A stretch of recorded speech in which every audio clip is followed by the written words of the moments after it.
오직 그 이름이 어린 양의 생명책에 기록된 자들만이 들어갈 수 있습니다. 아멘. 하나님 역사의 끝을 안다는 것은 오늘을 사는 우리들에게 집중력을 제공해 줍니다. 이 세상이 어떻게 끝이 나고 다가오는 세상이 어떻게 시작을 하는가를 훤히 보게 되면 우리는 인생에서 그리고 오늘 하루를 삶에 있어서 진정 주력해야 하는 일이 무엇인가, 바로 이 점을 환히 보게 됩니다.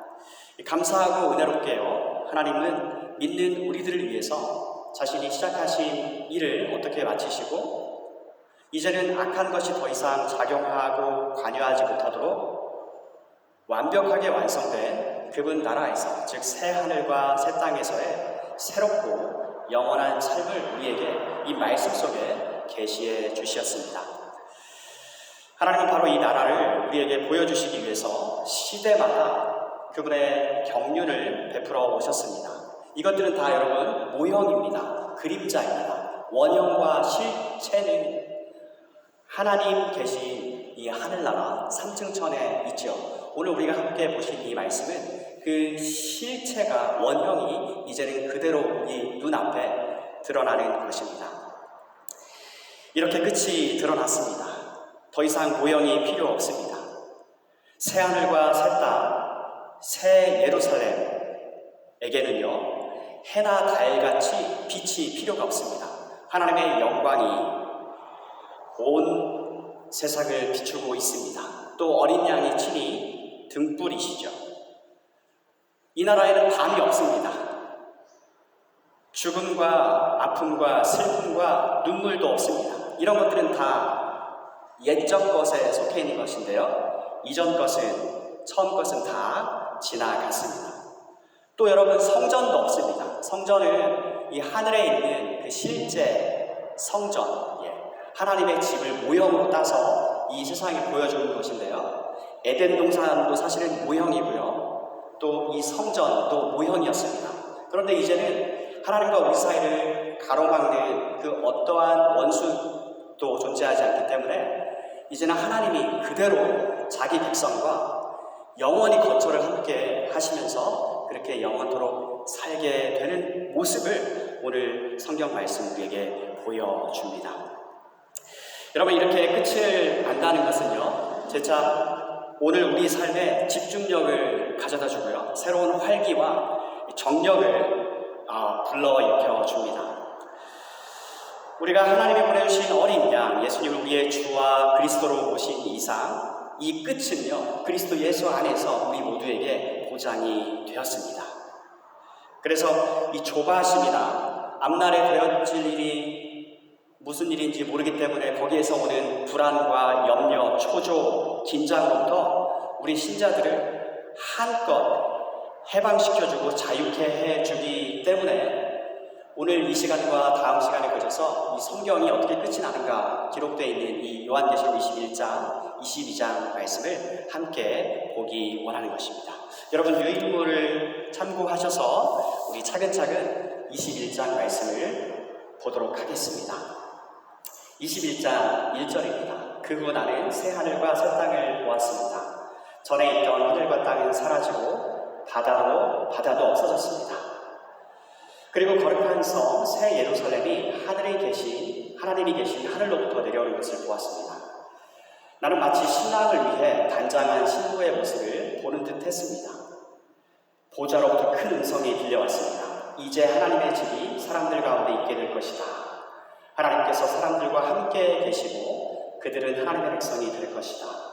하나님께서 친히 그들과 함께 계시며 그들의 하나님이 되어서 그들 눈에서 모든 눈물을 닦아주실 것이다. 이제는 죽음도 슬픔도 울음도 아픔도 없으며 모든 옛 것들이 다 사라질 것이다. 여러분, 오늘 21장 말씀은요, 20장에 이어지는 것으로 20장에서는 이미 최후 심판이 어린 양이신 예수 그리스도에 의해서 끝이 났습니다. 그렇죠? 사망과 음부, 불신자가 죽어서 영원히 가는 곳을 음부라고 하는데요, 그 음부마저도 사람이 부활해서 몸과 영혼이 함께 결합이 되는 그 상태로 가는 최종 장소인 지옥으로 던져졌다고 20장 14절에서 말씀합니다. 이 점과 관련해서 신자는요, 죽으면 몸과 영혼이 분리가 되는데 그 영혼이 가는 처소를 가리켜서 성경은 낙원이라고 합니다. 불신자는 오부라고 했죠. 그리고 몸이 부활해서 몸과 영혼이 함께 영원토록 거하는 곳, 신자의 경우는 천국입니다. 불신자의 경우는 지옥입니다. 그래서 이 20장 14절 말씀에서 사망과 최후의 원수지 않습니까? 그리고 음부, 마저도 영원한 최종 장소인 지옥으로 던져지는 것으로 모든 그 심판이 종료된 이후 모습을 보여주는 것입니다. 그러니까 21장 말씀은 하나님 나라 안에 들어와 있는 하나님의 백성에 관한 이야기를 들려주고 있습니다. 여러분, 21장 이 구조는요, 1장 1절, 2절, 3절 말씀을요, 우리에게 들려주는 것인데요. 5절서부터 그 1절 말씀을 보다 구체적으로, 또 이어서 2절 말씀을 보다 구체적으로, 그 다음에 3절 말씀을 보다 구체적으로 우리에게 들려주는 구조로 되어 있습니다. 여러분, 1절 말씀을 보시니까 이 창세기 1장, 2장 말씀을 떠올리시면 됩니다. 여러분, 하나님께서 창조하셨을 때에 먼저 환경을 조성하셨죠. 새하늘과 새 땅을 조성하십니다. 그리고 그 하나님의 그 새하늘과 새 땅 안에 있는 내용물, 즉 사람이죠. 하나님의 백성이 소개되고 있습니다. 그게 2절에서 마치 신랑을 위해 단장한 신부의 모습으로 그렇게 내려오는 것을 새 예루살렘을 성으로 묘사해주고 있습니다. 그러니까 창세기와 꼭 같아요. 첫 창조에서도 먼저 배경을 만들어주시고 그 안에 주인공을 맨 마지막에 하나님의 형상을 따라 지으사 거기에 집어넣어 주셨죠. 이 새 창조도 마찬가지입니다. 앞글자에 다 새자가 들어있습니다. 새하늘과 새 땅이에요. 이것과 대조되는 표현은 옛 것이에요. 이전 것이에요. 이것들은 다 지나간 겁니다.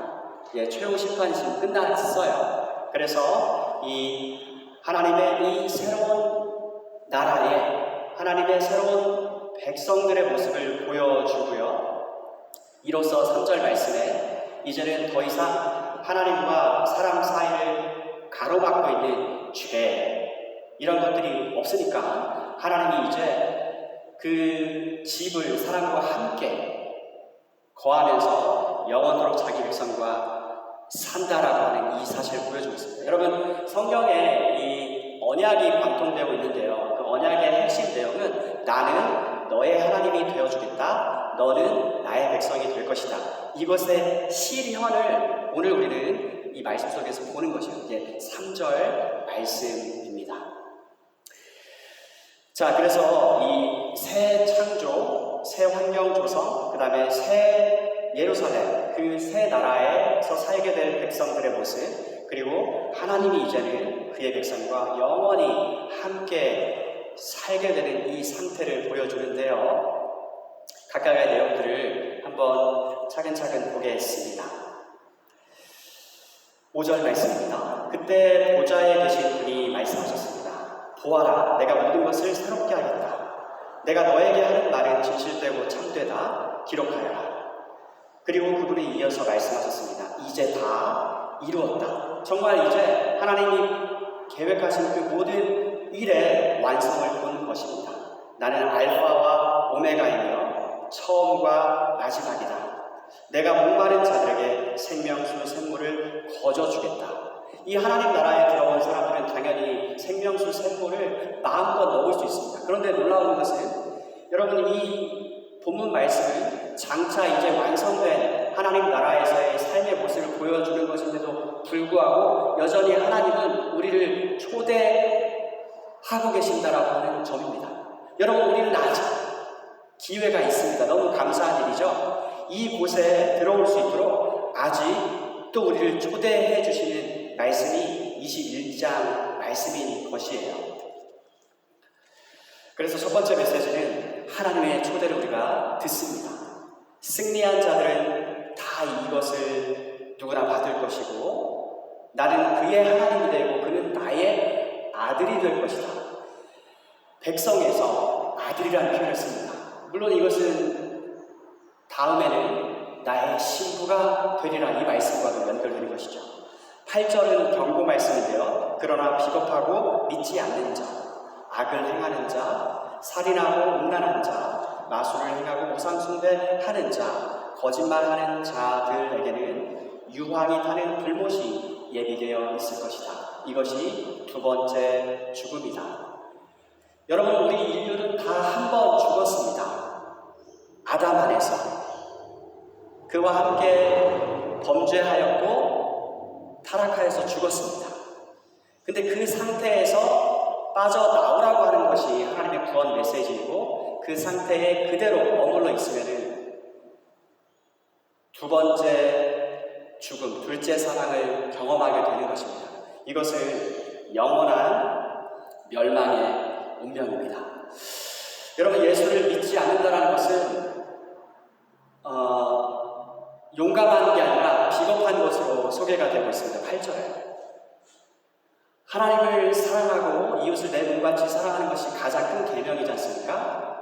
하나님을 사랑하는 사람은 하나님의 말씀을 먼저 듣습니다. 그리고 이웃을 사랑하는데 이웃에게 대한 최고의 사랑은 이 하나님을 소개시켜주는 것입니다. 이 하나님과 관계를 다시 회복받으려면 하나님이 마련하신 구원자의 아들 예수 그리스도를 믿어야 되기 때문에 우리는 하나님의 말씀을 듣고 하나님이 보내신 분 예수 그리스도를 이웃들에게 들려줌으로써 이웃을 사랑하는 것이죠. 그런데 하나님을 사랑하는 것이 먼저가 되지 않으면 사람의 눈치를 보게 됩니다. 그래서 비겁하여지게 되는 것입니다. 때로 내가 하나님의 말씀을 바로 전할 때에 반대와 부딪힘이 있습니다. 그런데 하나님을 사랑하면 그럼에도 불구하고 이것을 감당을 하는 쪽으로 갑니다. 사람들이 이렇게 야유를 터부어도, 그런데 내 주변에 있는 사람들에게 내가 괜한 말을 해서 그들과의 무난한 관계를 잃고 싶지 않다 했을 때에 사람들의 그 입장을 더 헤아리게 됨으로써 그들의 인정을 받을 수 있는데 가장 큰 계명인 하나님께 인정을 받는 일에는 본의 아니게 놓치게 되는 것입니다. 그래서 이게 용감한 게 아니라 비겁한 것이라고 말씀을 드릴 수가 있는 것이죠. 그래서 이상 8절까지 말씀은 1절 말씀, 만물을 새롭게 한다, 새 하늘과 새 하늘, 땅을 보여주시는, 그것을 이루시는 하나님의 말씀을 보여주시고 여전히 초대 음성, 우리를 초대해 주시는 음성이 은혜롭게 들린다는 것을 보여주고 있습니다. 1절 말씀을 구체화하는 것입니다. 이제 2절 말씀을 구체화하는 새 예루살렘에 대한 이야기를 보겠습니다. 9절 말씀입니다. 마지막 7 재앙이 담긴 7 대접을 들고 있던 7 천사 중 하나가 내게 다가와 말했습니다. 여기서 나는 사도 요한입니다. 나를 따라오너라. 내가 어린 양의 아내가 될 신부를 보여주겠다. 여러분, 어린 양은 누구입니까? 예수 그리스도, 하나님의 아들이십니다. 새 예루살렘, 이 신부가, 또 같은 표현은 교회인데요. 교회는 하나님의 백성, 그리스도의 신부들입니다. 이 신부가 성으로 묘사가 되고 있어요. 우리는 교회를 이 건축물로 그렇게 소개해주는 성경, 신약성경 서신서 말씀을 접합니다. 한마디로 여기서 묘사되는 내용들은 무엇입니까? 성도의 아름다운 영광을 보여주고 있습니다. 그리고 그 영광의 광채는 다름 아닌 하나님에게로서 연유되고 있습니다. 10절 말씀입니다. 천사는 성령의 도우심으로 나를 매우 크고 높은 산으로 데리고 올라갔습니다. 그는 내게 거룩한 성 예루살렘이 하나님이 계신 하늘로부터 내려온 것을 보여주었습니다. 그 성은 하나님의 영광의 광채에 둘러싸여 귀한 보석과 수정과도 같이 맑은 벽옥처럼 밝게 빛나고 있었습니다. 여러분, 세상에서 값진 것을 우리는 보석으로 여깁니다. 존귀합니다. 성도의 그리스도 신자의 영광은 존귀하다. 또 맑습니다. 투명하다. 선명합니다. 이건 뭐예요? 흠이나 점이나 주름 잡힌 것이 전혀 없는 온전한 그리스도의 신부답게 우리를 마침내는 다 하나님께서 만들어 주신 것입니다. 그래서 거룩한 성이다 수식해주고 있습니다. 하나님의 영광의 광채에 둘러싸여서 영광스럽습니다. 영광되어 성도의 영광. 12절 이하를 보시면 12대문, 여러분 이 성 전체를 그림을 한번 떠올려 보십시오. 성에는 대문이 있겠지요. 그 성벽에는 주춧돌, 머릿돌, 코너스톤이 있겠지요. 또 그 성 길도 있겠지요. 이러한 그림입니다. 먼저는 12대문인데 12절에 그 성에는 12대문이 있는 높고 큰 벽이 둘러서 있었습니다. 각 문에는 12천사가 지키고 있었고 이스라엘 12지파의 이름이 하나씩 기록되어 있었습니다. 여러분, 이 하나님의 백성 어린 양의 신부가 어떻게 구성이 되는가를 보여주는 것인데 이 12대문을 통해서는 뭐가 연상되십니까? 구약의 12지파. 이스라엘의 본래 이름은 야곱이지 않습니까? 닷죽을 파는 야곱에게는 12명의 아들이 있었는데 그 12지파, 구약의 성도들을 보여주고 있습니다. 13절에 그 문들은 동서남북으로 각각 3개씩 있었습니다. 여러분, 이 계시록은 상징과 비유로 되어져 있는 책입니다. 물론 문자적인 부분도 그대로 있습니다. 이곳에 등장하는 숫자들은요, 지금 완전수들입니다. 12이라는 숫자는 완전수입니다. 그리고 동서남북, 완전성, 완벽함을 보여줍니다. 하나님의 하시는 모든 일에 온전함을 보여주고 있습니다. 하나님의 백성들의 그 모습에 온전케 되어진 모습을 보여주고 있습니다. 14절에 보니까 12주춧돌 또는 머릿돌 또 코너스톤이 12개인데 거기에는 12사도의 이름이 새겨져 있습니다. 무엇을 대표하나요? 신약의 백성들입니다. The cornerstone, 유일한 주춧돌은 예수 그리스도시죠. 예수 그리스도가 지정한 12사도, 예수께 가르침을 전수받고 그것을 교회에게 계속해서 전수하여 준 사도들의 가르침 그 터 위에 서 있는 게 신약 교회입니다. 신약의 모든 하나님의 백성들을 보여줍니다. 그래서 새 예루살렘으로 성으로 묘사된 어린 양의 신부, 하나님의 백성, 성도의 구성원들의 신부약 모든 하나님의 백성들이고 유일한 구원자 예수 그리스도를 믿어서 한 아버지를 섬기는 그분의 백성들인 것입니다. 구약의 성도들은 아직 그리스도가 오시기 전이었죠. 오실 메시아를 믿었고 신약의 성도들은 오신 메시아를 믿었습니다. 그리고 이 둘 모두 다 다시 오실 메시아 예수 그리스도 심판자를 기다리고 있습니다. 이들 모두의 영광을 보여주는데요. 12주춧돌의 경우에는 이제는 이제 우리 자매님들의 전공 분야입니다. 여기 12가지 보석들 다 무엇인가 헤아려지시나요? 헤아려지는 것들도 있고 미처 이것은 뭐냐면 우리에게 알려지지 않을 정도로 하지만 포인트는 무엇입니까? 가장 존귀하고 맑은 그 보석의 이미지로 하나님의 백성들을 묘사해주고 있다는 것입니다. 신약의 성도들을 왜 그렇습니까? 구약 이스라엘 백성들은 야곱의 후손을 따라서 이스라엘 민족을 주로 하나님의 백성 삼아 하나님의 역사를 보여주신 반면 신약은 뭐예요? 각 나라와 족속, 백성 당원에서 모든 민족들, 그래서 아브라함을 단순히 이스라엘의 조상이 아니라 all nations, 모든 민족의 조상, 믿음의 조상으로 삼으신 거잖아요. 예수 그리스도, 하나님의 언약의 자손으로 오신 바로 그분 예수 그리스도를 믿음으로써 하나님의 백성이 된 모든 각 나라와 족속과 민족, 열방의 아버지로 세운 아브라함 족속들. 그래서 이 12문은요, 구약의 성도들, 그리고 한 개의 커다란 진주로 되어 있고, 진주도 여전히 값진 보석이죠. 그런데 이 신약의 12주춧돌을 보니까 각종 다양한 아름답고 귀한 보석들로 그렇게 묘사되어 있습니다. 전체가 정사각형이에요.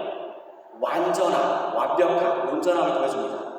길이와 너비와 높이가 꼭 같습니다. 그리고 17절에 성벽 높이는 144입니다. 여러분, 구약 성도를 대표하는 12지파 12, 신약 성도를 대표하는 12사도 12 곱하기 12는 144입니다. 완전수이고요. 여러분, 14만 4천 구원받은 하나님의 모든 총수를 가리키는 14만 4천이라는 숫자도 어떻게 나왔습니까? 12 곱하기 12 곱하기 완전수 1000을 곱하면 14만 4천. 문자적인 게 아니라 그만큼 완전한, 완벽한, 정확한 총수를 가리키듯이 이렇듯 하나님의 백성들이 이제는 온전하여져서 흠도 없고 점도 없고 주림 잡히는 것이 없이 어린 양이신 그리스도처럼 그리스도의 신부답게 온전하게 영광된 모습을 우리에게 보여주는 것입니다. 그래서 이 2절 말씀에 대한 구체화된 말씀이 21절까지 그렇게 우리에게 소개되었습니다. 22절 이하는 이제 3절 말씀에 대한 구체화인데요. 여러분, 이제는 이 나라에는 성전이 필요가 없습니다. 하나님이 계신 곳을 일컫는 것을 하늘나라, 보다 정확하게는 3층 천이라고 하는데요. 그 하나님이 계신 그 원형을 본따 만든 게 에덴 동산이고 성전인데, 계속 또 제가 거듭 말씀드린 것처럼 이제는 그런 것들이 모형이 필요가 없습니다. 실체가 이제는 드러났기 때문에 하나님이 그대로 자기 백성 가운데 내려오셔서 이 나라에는 하나님과 예수님 그리고 사람들이 있는데 사람들은 모두 싹 다 하나님께 속한 백성들입니다. 나는 너희 백성이 되고 나는 너의 하나님이 되리라. 또 내가 너의 아버지다.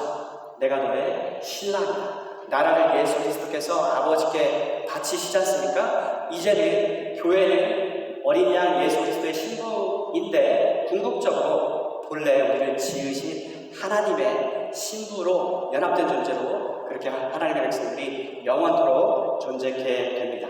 그래서 22절 이하 말씀에 성전 필요 없고요. 해와 달도 필요가 없습니다.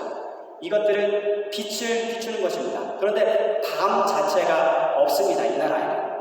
그리고 하나님의 영광의 빛이 어린 양의 신이 등불이 되어주시기 때문에 온통 환합니다. 여러분, 지난밤에 현관문 꼭 걸어두고 주무셨죠? 왜 그렇습니까? 이 세상에는 악한 존재가 있고 그 두려움이 있습니다. 근데 여기는 문이 항상 열려 있습니다. 왜냐면 하나님의 의로운 백성들로만 있기 때문에 반이 없습니다. 모든 나라의 영광과 존귀, 그걸 싹 다 한 것보다 더 고귀한 것들이 그대로 이 나라 속으로 들어옵니다. 세상 모든 민족입니다. 각 나라와 족속과 백성, 만 24절 다 그 빛 아래 출입합니다. 온 땅의 왕들은 영광스럽습니다. 그런데 성도는 모두가 다 왕같은 제사장들입니다. 다 이 성으로 출입합니다. 이렇게 오늘 말씀은 최후 심판 이후 최종 목적지에 도달한 하나님의 은혜로요, 하나님과 하나님 백성의 삶을 그대로 보여줍니다. 첫째는 하나님의 주된 관심사인 주인공인 하나님의 백성들을 보여주셨고, 하나님의 영광을 그대로 반영하고 있는 이 성도의 영광을 보여주셨으며, 하나님과 맺어진 이 관계, 이들의 신분을 보여줌으로써 하나님이 여전히 아직은 기회가 있으니까 어서 이곳으로 오라 말씀하십니다. 동시에 경고를 또한 주십니다. 27절에. 그러나 이 경고 또한 사랑입니다. 그 상태에 머물러 있으면은 결코 좋을 일 없어. 어서 오거라. 목말라 사모하여서 내게로 와서 값없이 주는 생명수를 마시라. 생명수 정도가 아니라 생명수 샘물을 줍니다. 원천을. 생명, 하나님의 생명, 영생이고요. 성령을 주시죠. 요한복음 4장을 참조하실 수 있고요. 마지막 질문은 승리한 자가 되는 비결입니다. 어린 양의 아내 신부가 되는 비결입니다. 생명책에 그 이름이 기록되는 비결입니다. 그 답은 여러분께서 스스로 답해 보시기 바랍니다. 무엇인가요? 오직 믿음입니다. 하나님께서는 새 나라, 새 백성을 부르십니다. 자신의 아들 우리 주 예수 그리스도를 통해서 우리의 모든 죄를 죄를 속하시고 우리를 하나님 앞에 의롭고 거룩하신 재판장 앞에 세워줄 그 의는 완벽한 온전한 순종을 통해서 오는데, 역시 아들 예수 그리스도께서 우리를 대신하여서 완벽하게 온전하게 하나님께로서 받아들여지는 그 순종을 우리에게 주시었습니다. 이 예수 그리스도를 더욱더 우리가 사모하고 이렇게 영원히 영광 가운데 지속되어지는 나라를 간절히 소망하여서 하나님을 더 많이 사랑하고 기쁨으로 순종하며 감사와 찬송으로 나아가시는 여러분과 저희 모두가 되기를 주님의 이름으로 축복합니다. 아멘. 떠오르는 우리의 언약이신 주님만 따르니 환난의 잠시입니다. 환난이 오지라도 주 함께 하시니 또 우리 마음에 시험이 닥칠 때 어둠이 없고 빛만 있는 날 어둠은 지나가고 그날을 봅니다. 새 아침 주시니 그러므로 그리스도 예수 안에서 함께 우리 하나 되어 함께 걷는 하늘 하고 한 아버지 한 주 예수 그리스도 한 성령 안에서 한 몸된 우리입니다. 우리는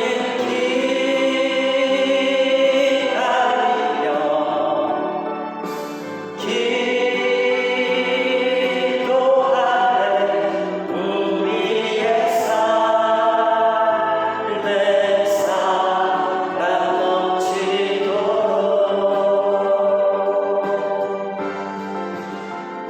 우리는 하나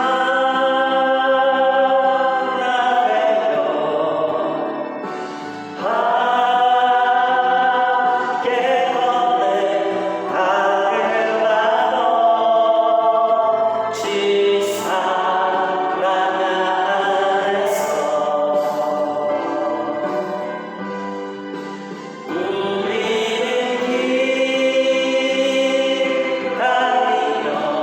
기도하네 우리의 삶의 사랑 넘치도록.